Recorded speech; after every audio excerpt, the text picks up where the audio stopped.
Buenas noches a todos. Soy Relatos Malditos y estoy aquí para acompañarlos con relatos inquietantes, perfectos para quedaros totalmente dormidos y solitarios. Estas historias están tejidas a partir de decisiones inesperadas que cambiaron el rumbo de quienes las vivieron. Antes de comenzar, los invito a suscribirse al canal y darle un me gusta a este video.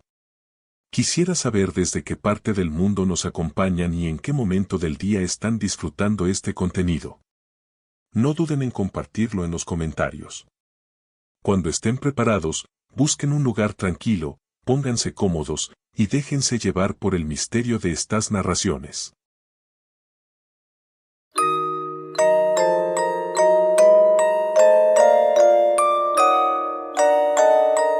En una remota y olvidada región de los Andes se encontraba un pequeño pueblo llamado Yurak. El lugar, envuelto en un eterno clima frío y húmedo, parecía haberse detenido en el tiempo. Los pocos habitantes que quedaban eran gente callada, desconfiada de los extraños y profundamente supersticiosa. Cada visitante que llegaba al lugar recibía una advertencia: nunca, bajo ninguna circunstancia, se acercaran a la garganta de la Madre Vieja, una cueva escondida entre montañas altas y escarpadas. Según las historias que corrían entre los lugareños, la cueva no solo era peligrosa, sino que contenía algo peor que la muerte misma. En marzo de 2024, un grupo de jóvenes exploradores llegó al pueblo. Se hacían llamar buscadores de reliquias y tenían un único objetivo: encontrar tesoros olvidados en lugares remotos. Carlos, el líder del grupo, había escuchado rumores sobre Yurak y la cueva en un foro en internet. Según decía, se hablaba de un tesoro incalculable escondido en su interior, joyas, oro y artefactos de civilizaciones perdidas. Aunque los ancianos del pueblo intentaron advertirles, los exploradores no hicieron caso. Para ellos, las historias eran solo cuentos creados para asustar a los incautos. Cuando el grupo emprendió su camino hacia la montaña al anochecer, nadie del pueblo quiso acompañarlos. Solo pudieron escuchar una última advertencia: si escuchan susurros, no sigan adelante. No habrá vuelta atrás. La entrada de la cueva era pequeña y angosta, cubierta de musgo y casi invisible entre las rocas. Para acceder, tuvieron que arrastrarse uno a uno. Luisa, la más joven del grupo, sintió un escalofrío al cruzar el umbral. Dijo que el aire era pesado, como si algo estuviera respirando sobre ellos. Sin embargo, nadie le prestó atención.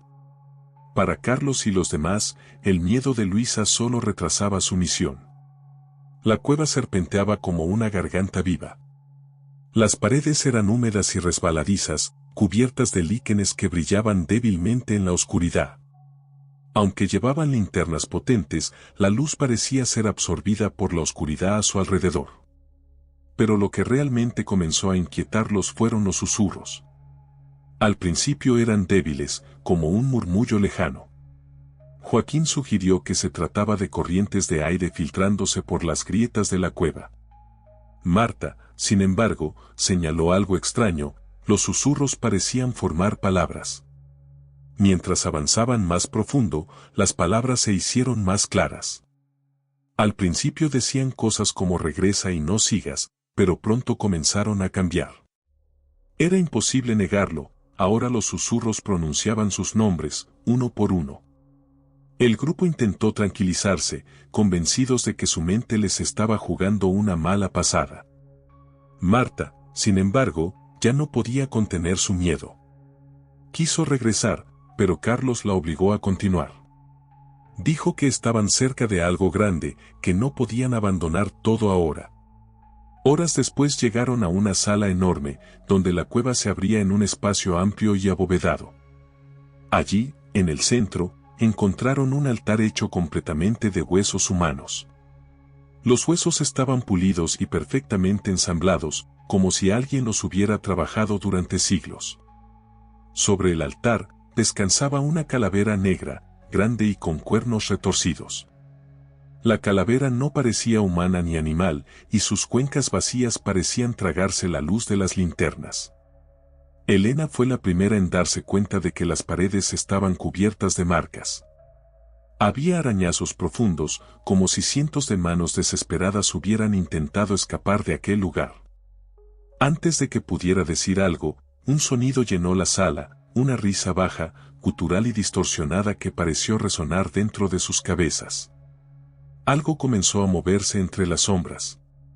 Era una figura enorme y amorfa, una silueta oscura que no tenía forma definida, pero que daba la impresión de que era más grande que la sala misma. Los susurros se intensificaron, mezclándose con la risa, y una voz habló en un tono que parecía provenir de todas partes a la vez: siempre vuelven. Siempre se quedan. El grupo intentó correr, pero Marta tropezó mientras retrocedía. Cuando Carlos intentó ayudarla, la sombra se abalanzó sobre ellos. Frente a los ojos de los demás, Marta fue arrastrada hacia el altar, gritando desesperada. Sus gritos se cortaron de repente, reemplazados por un sonido seco, como huesos quebrándose. Cuando el grupo volvió a mirar, el altar tenía una nueva pieza, el cráneo de Marta, perfectamente pulido y encajado entre los demás huesos. Luisa comenzó a llorar, mientras Joaquín apuntaba con su linterna hacia todas las direcciones, buscando una salida. La voz volvió a hablar, pero esta vez no susurraba. Uno a uno, todos me pertenecen. En su desesperación, comenzaron a correr por el mismo camino por el que habían entrado, pero algo estaba mal.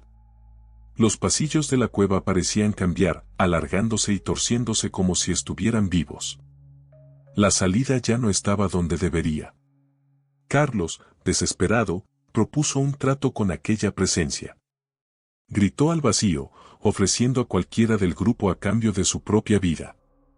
Sin previo aviso, empujó a Elena hacia las sombras, intentando sacrificarse. Pero Joaquín lo detuvo, y en el forcejeo ambos cayeron al suelo. La sombra los envolvió y, frente a los ojos aterrados de Luisa y Elena, los levantó en el aire. Sus cuerpos fueron retorcidos, y sus huesos volaron hacia el altar como piezas de un rompecabezas. Luisa y Elena, las únicas que quedaban, llegaron finalmente al borde de lo que parecía ser la salida. Pero un muro invisible las detenía. La sombra apareció frente a ellas, tomando una forma más definida, un ser alto y retorcido, con extremidades alargadas y ojos como pozos negros. La voz resonó una vez más: solo una puede salir. Decide ahora. Elena intentó razonar con Luisa, pero el miedo había consumido a esta última. En un acto de desesperación, Luisa empujó a Elena hacia la sombra y cruzó el umbral. Mientras corría hacia el pueblo, los gritos de su amiga resonaron en su cabeza hasta que el silencio la envolvió. Cuando llegó al pueblo al amanecer, su cabello estaba completamente blanco y sus ojos vacíos. No habló con nadie, y esa noche, mientras intentaba dormir, escuchó un susurro cerca de su oído: te lo advertimos. Nadie escapa. A la mañana siguiente, los lugareños encontraron su cuerpo en su habitación. Sus huesos habían desaparecido, como si alguien los hubiera robado para completar un altar en lo profundo de la cueva. Desde entonces, nadie en Yurak se atreve a acercarse a la garganta de la madre vieja. Pero en noches de viento, hay quienes aseguran escuchar susurros provenientes de las montañas. Si escuchas con atención, podrías oír tu nombre. Y entonces sabrás que es tu turno de responder a la llamada. Historia 2. El eco de las almas perdidas. En lo más profundo de la selva amazónica, se hablaba de un lugar prohibido conocido como la Boca del Silencio. Este sitio no aparecía en mapas, y los pocos que afirmaban haber estado allí regresaban cambiados, con miradas vacías y palabras incoherentes que nadie lograba entender. Según las leyendas, este era un lugar maldito, un sitio donde las almas quedaban atrapadas para siempre, pero su existencia real siempre había sido objeto de especulación. Sin embargo, en julio de 2024, un grupo de arqueólogos decidió desafiar las advertencias para explorar este enigmático lugar. El equipo estaba liderado por Mario, un arqueólogo ambicioso y obsesionado con los misterios de civilizaciones antiguas. Lo acompañaban Carla, una experta en simbología; Julio, un cartógrafo con años de experiencia; Sofía, una antropóloga reconocida por su valentía en expediciones peligrosas, y Diego, un joven asistente que soñaba con hacerse un nombre en el mundo de la arqueología. Todos habían sido seleccionados cuidadosamente por Mario para lo que él consideraba la misión más importante de su vida. Durante semanas, el equipo siguió los relatos de los indígenas locales, quienes hablaban de Sayara, un lugar donde los dioses oscuros exigían tributos en forma de sacrificios humanos. A pesar de las advertencias de los lugareños, Mario estaba convencido de que este sitio contenía tesoros de un valor incalculable, reliquias perdidas de una civilización desconocida. Para él, las historias de horror eran simples supersticiones que ocultaban una verdad arqueológica trascendental. El día que llegaron al lugar señalado por los relatos, la selva parecía más densa y silenciosa de lo habitual. Era como si la vida misma hubiera abandonado esa región. Los árboles eran altos y retorcidos, sus raíces sobresalían como garras que parecían aferrarse a algo enterrado. Entre las ramas, los rayos de sol apenas lograban penetrar, dejando el ambiente en una penumbra constante. Finalmente, encontraron la entrada, un agujero circular perfectamente tallado en la roca, cubierto por una maraña de lianas y musgo. El aire que salía del agujero era frío y pesado, y aunque ninguno lo mencionó en voz alta, todos sintieron un escalofrío al acercarse. Carla fue la primera en notar las inscripciones en las piedras alrededor de la entrada. Se inclinó para examinarlas más de cerca y murmuró que las marcas representaban figuras humanas arrodilladas ante una sombra gigantesca. Su voz tembló ligeramente cuando añadió que, según las inscripciones, Sayara no era solo un lugar de culto, sino un portal a algo más allá de la comprensión humana. A pesar de las dudas que comenzaban a surgir en el grupo, Mario insistió en entrar. Estaban allí por un propósito, decía, y no podían permitir que el miedo los detuviera.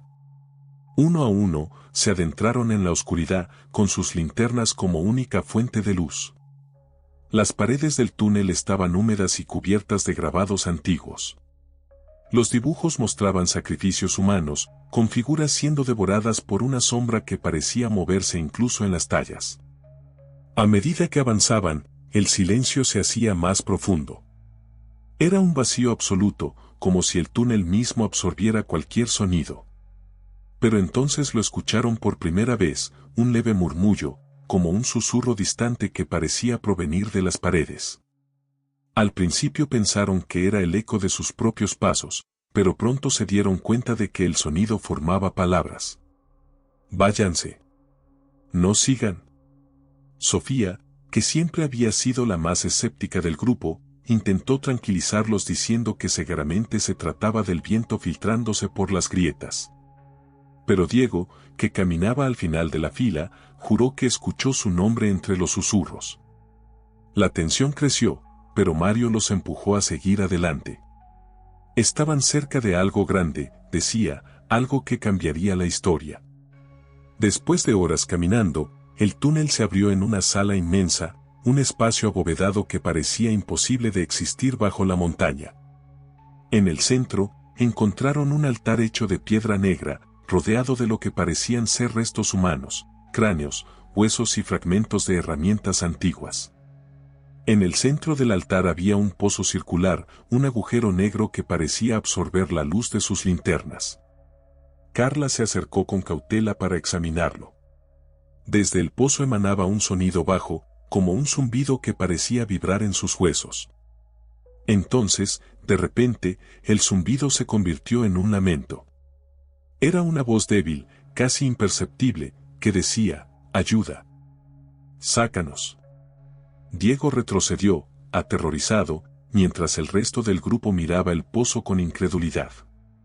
Mario, convencido de que se trataba de algún tipo de fenómeno acústico, lanzó una cuerda con una cámara para explorar su interior. La cámara descendió lentamente, pero solo captó oscuridad. Sin embargo, los lamentos se hicieron más fuertes, mezclados ahora con gritos de agonía que parecían provenir de cientos de personas. La atmósfera cambió abruptamente. Las linternas comenzaron a parpadear y un frío insoportable llenó la sala. Las sombras en las paredes comenzaron a moverse, al principio de forma sutil, pero luego tomaron formas definidas, alargándose y acercándose al grupo. Una de las sombras se desprendió completamente y avanzó hacia ellos, transformándose en una figura alta y delgada con extremidades desproporcionadas y ojos que eran simples vacíos negros. Han llegado al lugar que los reclama.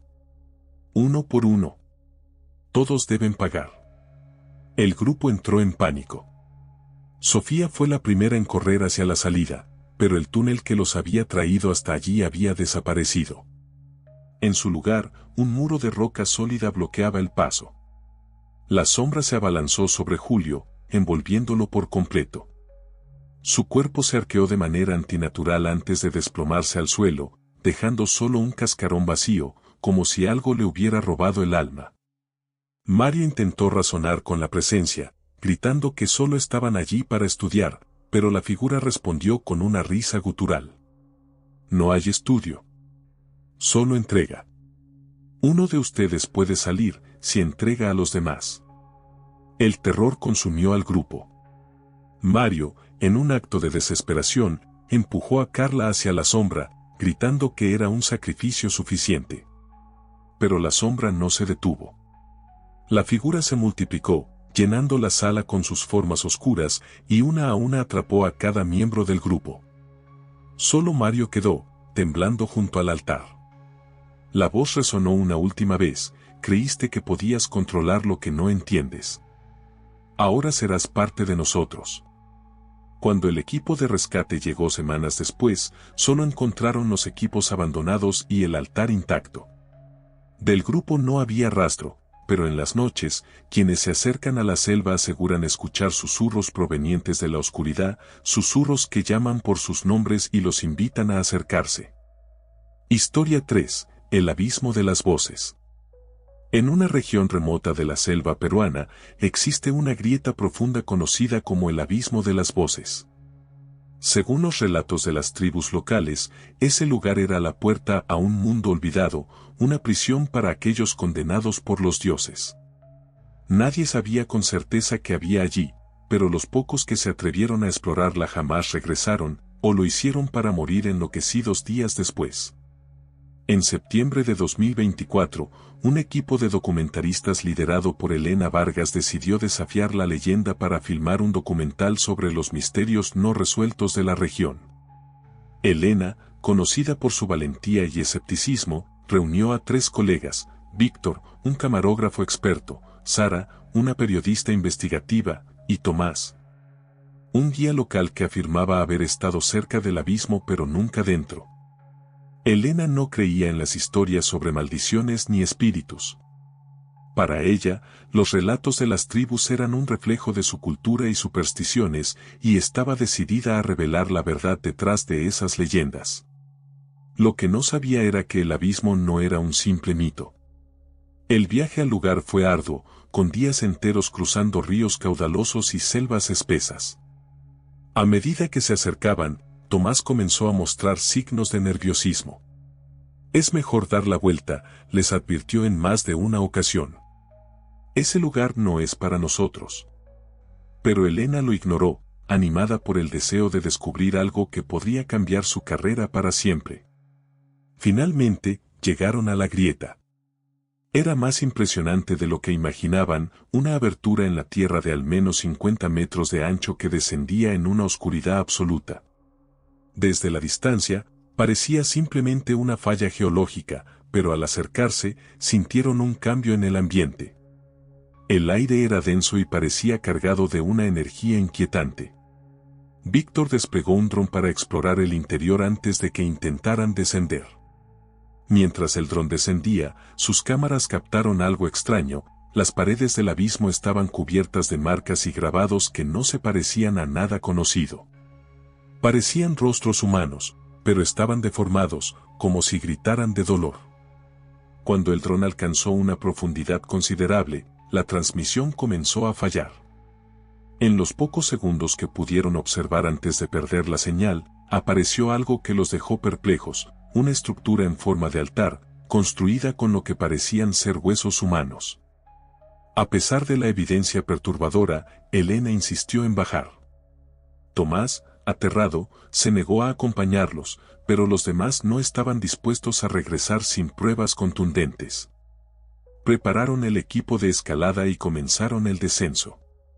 La oscuridad del abismo parecía devorar la luz de las linternas y el silencio era tan absoluto que podían escuchar sus propios corazones latiendo con fuerza. A medida que descendían, comenzaron a escuchar murmullos. Al principio eran débiles, casi como un eco distante. Sin embargo, conforme se acercaban al fondo, las voces se hacían más claras. No hablaban en ningún idioma conocido, pero había algo en el tono que les erizaba la piel. Cuando finalmente tocaron el suelo, se encontraron frente al altar que habían visto con el dron. Estaba rodeado de cráneos, huesos rotos y objetos rituales. Sara, que intentaba mantenerse profesional, comenzó a filmar mientras describía lo que veía, pero su voz temblaba. De repente, las voces se hicieron ensordecedoras. No provenían de un lugar específico, sino de todas partes. Parecía que las paredes mismas del abismo estaban vivas. Las linternas comenzaron a parpadear y una ráfaga de viento helado recorrió el lugar, a pesar de que no había corrientes de aire visibles. Víctor, con la cámara en mano, captó algo que los ojos de los demás no pudieron ver al principio. Una figura oscura emergió detrás del altar, alta y delgada, con extremidades desproporcionadas y una presencia que parecía absorber toda la luz a su alrededor. «Nos están observando», susurró, y su voz se quebró al pronunciar esas palabras. Elena intentó mantener la calma, convencida de que se trataba de un fenómeno natural o algún tipo de ilusión óptica. Pero entonces la figura habló, y lo que dijo los paralizó. Han llegado al lugar equivocado. Pero ya es tarde para volver. La voz era profunda y resonante, como si miles de gargantas la acompañaran. Sara dejó caer su cámara y retrocedió, tropezando con los restos esparcidos en el suelo. Fue entonces cuando la figura se movió, deslizándose hacia ellos con una velocidad imposible. El pánico se apoderó del grupo. Víctor intentó correr hacia la cuerda de escalada, pero ésta ya no estaba. La grieta por donde habían bajado parecía haber desaparecido, reemplazada por paredes lisas e imposibles de escalar. Elena, aterrorizada pero aún racional, levantó la linterna hacia la figura. Lo que vio la dejó sin aliento. La criatura no tenía rostro, solo una superficie lisa donde deberían estar los ojos y la boca. Pero en lugar de eso, miles de pequeños rostros surgían de su piel, moviéndose y gritando en un coro macabro. Sara fue la primera en ser alcanzada. La figura la envolvió en una sombra densa, y aunque intentaron ayudarla, no pudieron acercarse. En segundos, su cuerpo se desmoronó, como si algo la hubiera vaciado desde adentro, dejando solo un cascarón marchito. Víctor cayó de rodillas, incapaz de soportar la presión de las voces. Antes de que la figura lo tocara, se llevó las manos a la cabeza y comenzó a gritar, hasta que su cráneo se partió como si algo hubiera explotado desde adentro. Elena, temblando, intentó razonar con la figura, pero ésta solo se detuvo frente a ella. Las voces se calmaron, y en el más absoluto silencio, la criatura le susurró. Tú serás la testigo. Lleva mi mensaje. De repente, todo se oscureció. Cuando Elena despertó, estaba de vuelta en la superficie, sola. No había rastro de sus compañeros ni del equipo. Las marcas de la grieta permanecían, pero ahora parecía un lugar muerto, sin vida ni sonidos. Regresó al mundo civilizado, pero jamás pudo hablar de lo que ocurrió. Las pocas veces que intentó, las voces regresaron, susurrándole al oído, recordándole lo que había visto. Y cada noche, en la oscuridad de su habitación, escucha los gritos de Sara y Víctor, pidiéndole que regrese. Nadie volvió a acercarse al abismo de las voces. Pero aquellos que pasan cerca juran que en las noches más silenciosas, pueden oír un eco lejano, un llamado que parece invitarlos a acercarse. Y algunos, contra toda razón, responden al llamado.